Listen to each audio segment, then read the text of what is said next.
السلام علیکم دوستو، عمران سیریز سلسلے کا گنجا بھکاری سلسلے کا دوسرا ایپیسوڈ۔ رات کا پرہول سناٹا چاروں طرف چھایا ہوا تھا، ہر طرف ایک بھیانک خاموشی مسلط تھی۔ دارالحکومت سے 10 میل دور احمد نگر کے ایک کچے مکان کے صحن میں البتہ کچھ چہل پہل محسوس ہو رہی تھی۔ دو تاریک سائے اندھیرے میں ادھر ادھر چل پھر رہے تھے۔ مارٹن، ایک کڑک آواز اندھیرے میں گونجی۔ یس باس، بائیں طرف کے کونے سے منحنی سی آواز نے جواب دیا۔ سلامو، ابھی تک کیوں نہیں آیا؟ دوبارہ وہی کڑک آواز سنائی دی۔ کچھ سمجھ میں نہیں آ رہا باس، اب تک تو انہیں آ جانا چاہیے تھا، مارٹن نے جواب دیا۔ موڑ پر کتنے آدمی موجود ہیں؟ باس نے پوچھا۔ 3 باس۔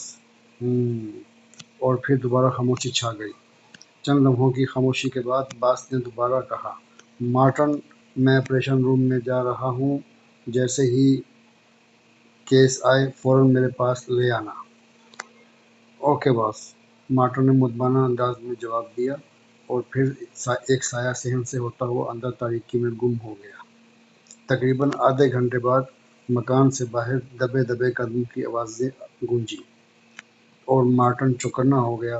چند لمحے بعد دروازے پر ہلکی سی دستک ہوئی۔ کون ہے؟ مارٹن نے پوچھا۔ سلامو، باہر سے ایک سنجیدہ آواز نے جواب دیا۔ کوڈ، منحنی سی آواز نے سوال کیا۔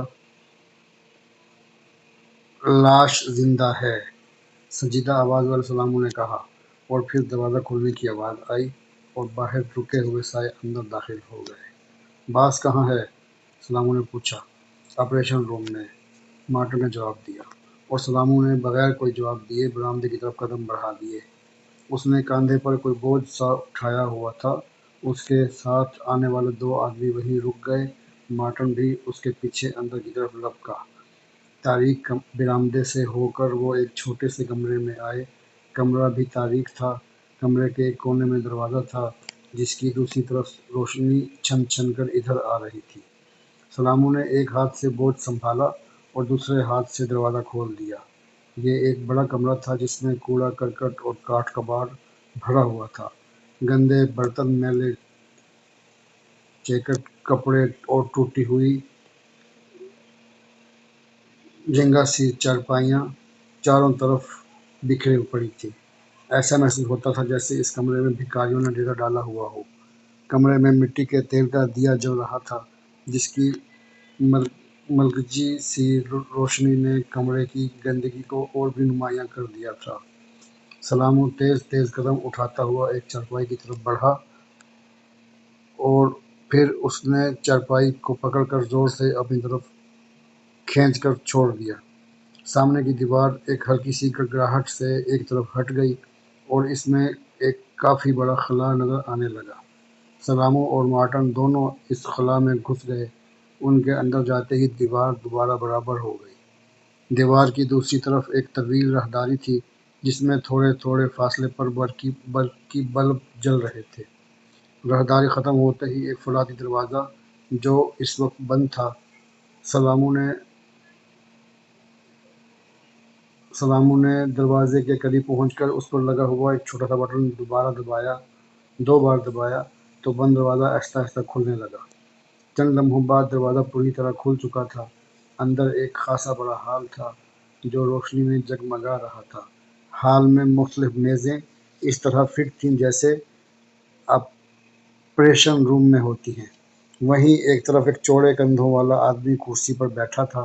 اس نے ڈاکٹروں والا سفید گاؤن پہنا ہوا تھا، سر پر سفید ٹوپی اور چہرے پر سفید نقاب لگایا ہوا تھا۔ صرف آنکھیں کھلی ہوئی تھیں، جن کا رنگ گہرا سرخ تھا، اور ایسے لگتا تھا جیسے ان میں سے وقفے وقفے کے بعد چنگاریاں سی پھوٹ رہی ہوں۔ سلامو اور مارٹن دونوں دروازے میں داخل ہو کر رک گئے۔ سلامو ایک دبلا پتلا نوجوان تھا، داڑھی بڑھی ہوئی تھی۔